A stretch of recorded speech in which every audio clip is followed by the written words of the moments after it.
त्यातल्या एकमेव आमच्या स्त्री आहेत अहिल्यामुळे ज्यांनी 29 राज्यकारभार केला. पण हा राज्यकारभार करताना परिस्थिती कशी होती? आनंदाची होती का वाईट होती? दुःखाची होती का सुखाची होती? हे तुम्हाला मला कोणी सांगणार नाही. मित्रांनो, ज्या अहिल्यादेवी सगळं काम केलं ना, अतिशय दुःखाच्या परिस्थितीमध्ये केलं.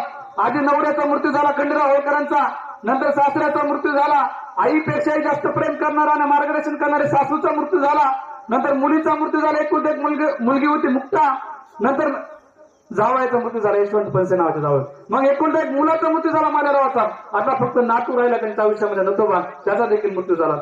आपल्या आयुष्यातील 1, 2, 3 नाही 27 जवळच्या प्रिय व्यक्तींचे मृत्यू अहिल्यादेवी डोळ्याने पाहिले होते. अरे किती प्रचंड दुःख होतं, किती प्रचंड यातना होत्या. एखादी बाई म्हणली असती, अरे हे सगळं जाऊ द्या, हे सगळी प्रॉपर्टी धन पैसा हे सगळं जाऊ द्या, माझ्या पाठीमागचं दुःख बाजूला झालं पाहिजे. हा सगळा विचार अहिल्यादेवी बाजूला केला. अहिल्याबाई म्हणाल्या, माझं दुःख मी बाजूला ठेवणार.